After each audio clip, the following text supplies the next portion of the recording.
परमेश्वर ने दशमांश क्यों बनाया?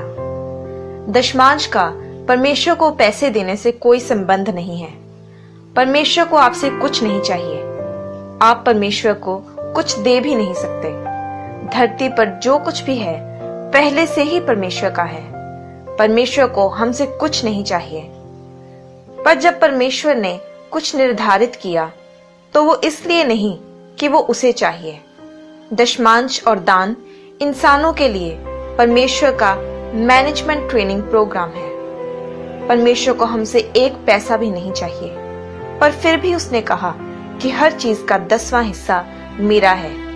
पर हम सिर्फ पैसों का सोचते हैं और ये हमारी प्रॉब्लम है। अगर आप जूतों की 10 जोड़ियां खरीदते हैं तो उनमें से एक आपकी नहीं है। अगर आप 10 ड्रेसेस खरीदते हैं तो उनमें से एक आपकी नहीं है। अगर आपने 10 फल खरीदे हैं तो उनमें से भी एक आपका नहीं है। अगर दिन में आपको 24 घंटे मिले हैं तो 2 घंटे 40 मिनट आपके नहीं हैं। आप रोज चोरी करते हैं। अगर आप 2 घंटे 40 मिनट परमेश्वर का समय उसे नहीं देते, आप एक दशमांश चोर बनते हैं जो परमेश्वर का समय चुरा रहा है। आप टीवी देखते हुए 2 घंटे 4 घंटे 8 घंटे निकाल देते हैं और परमेश्वर को वो 2 घंटे 40 मिनट नहीं देते जो उसी के हैं। आप 2 घंटे 40 मिनट भी मैनेज नहीं कर सकते। आप पैसों का सोचते हो, पर पैसा आपकी प्रॉब्लम नहीं, मैनेजमेंट आपकी प्रॉब्लम है। परमेश्वर आपको किसी भी समय वो ड्रेस देने के लिए कह सकता है, उनमें से एक आपकी नहीं है। तो दशमांश और दान पैसों के बारे में नहीं, पर मैनेजमेंट के बारे में है। परमेश्वर ये कहता है कि क्या आप लगातार हर चीज का 10% मेरे लिए निकाल सकते हैं? हर चीज का 100% परमेश्वर का है। अगर आपको 10,000 रुपए मिले हैं तो उनमें से 10,000 ही परमेश्वर के हैं।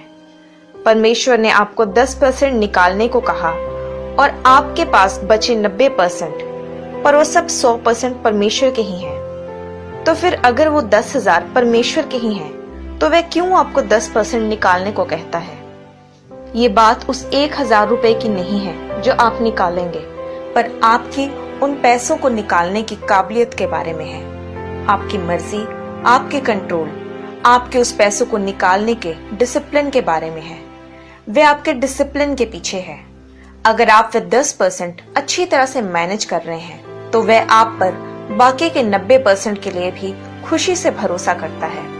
पर क्योंकि आप 10% में विश्वास योग्य नहीं रहते, तो आप बाकी का 90% भी गवा देते हैं, जिसके कारण आपके पास कुछ नहीं रहता। तो फिर आप परमेश्वर को बताते हैं कि इस महीने के दशमांश मैं नहीं दे पाऊंगा क्योंकि इस बार पैसों में बहुत तंगी आई है। तो परमेश्वर भी कहता है कि तुम बोल क्या रहे हो? तुम्हारा उद्धार, तुम्हारी सैल्वेशन उस टाइथ में ही है। अब हम देखेंगे कि दशमांश देने से आपके जीवन पर क्या असर होता है। इनमें से हर शब्द मैनेजमेंट के लिए है। अगर आप अपने दशमांश और दान समय पर देते रहें, तो पहले जो आपके जीवन में आता है वो है अकाउंटेबिलिटी, यानी हिसाब की जिम्मेदारी। दूसरा है डिसिप्लिन। जब भी आप दशमांश निकालते हैं तो आपको हर बार ऐसा करने के लिए कंट्रोल चाहिए। तीसरा ऑनेस्टी। एक टाइथर बनने के लिए आपको ऑनेस्ट होना जरूरी है, क्योंकि आपको कोई नहीं देख रहा सिवाय परमेश्वर के। आप सभी को झूठ बोल सकते हैं, पर परमेश्वर जानता है कि आपने टाइथ दिया कि नहीं। इसका मतलब टाइथ देना आपको ऑनेस्ट बनाता है और मैनेजर्स का ऑनेस्ट होना बहुत जरूरी है। चौथा है डिलीजेंस, यानी आप लगातार इस बात पर काम करते हैं कि आप वे 10% चुराए नहीं, और मैनेजर्स को भी यही करना होता है। पांचवा फेथफुलनेस, यानी वफादारी। मैनेजर्स में यही कमी होती है कि वे वफादार नहीं होते और टाइथ देने के लिए वफादारी की जरूरत पड़ती है। छठवां ट्रस्टवर्दीनेस। आपको हर बार टाइथ देने के लिए परमेश्वर को आप पर हर बार ट्रस्ट करना पड़ता है। मैंने आपको एक मैनेजर के गुण बताए हैं। वे अकाउंटेबल होते हैं, डिसिप्लिन्ड होते हैं, ऑनेस्ट होते हैं, डिलीजेंट होते हैं, फेथफुल होते हैं और ट्रस्टवर्दी होते हैं। प्रभु यीशु मसीह ने एक दिन टॉप क्लास मैनेजमेंट दिखाई। एक दिन जब 5000 लोग एक जगह पर थे और वे सब भूखे थे और ये औरतों और बच्चों को छोड़कर सिर्फ पुरुषों की गिनती थी, तो वह तकरीबन 12,000 लोग होंगे और वह उन्हें कुछ खाने को बांटने वाला था।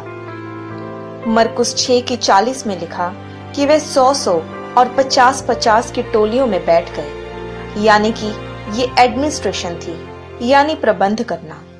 फिर उसने 5 रोटियां और 2 मछलियां रिसोर्सेज के तौर पर ली, उसकी तरफ देखा जिसके वो रिसोर्सेज थे, फिर प्रशंसा के तौर पर उसका धन्यवाद किया कि वह उन्हें उन रिसोर्सेज को इस्तेमाल करने दे रहा है।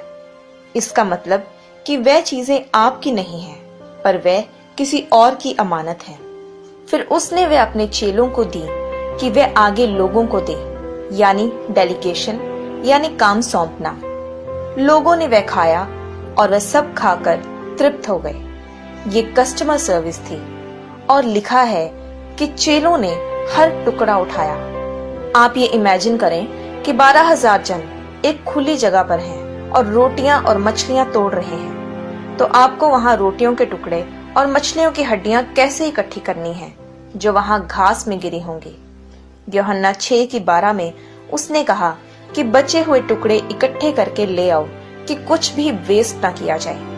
आज लोग वेस्ट करने के कल्चर पर बने हैं और आज भी अगर आप कहीं बफे पर जाएं तो आपको पता है कि आपकी प्लेट छोटी पड़ रही है, पर फिर भी आप अपनी प्लेट को ऊपर तक भरते हैं, बैठकर खाते हैं और आधा खाना प्लेट में ही छोड़ देते हैं। आप एक बैड मैनेजर हैं और परमेश्वर इसे आपके नाम के साथ लिख लेते हैं। यीशु ने उन्हें क्यों टुकड़े इकट्ठे करने को कहा? वे टुकड़े जरूरी नहीं थे, पर वह उन्हें कुछ सिखा रहा था। आप टुकड़े भी वेस्ट नहीं करते। परमेश्वर के वचन से रिलेटेड और भी वीडियोस को देखने के लिए आप हमारे चैनल जीसस टीवी को सब्सक्राइब करें और नोटिफिकेशन के लिए अब बेल आइकन पर क्लिक करें।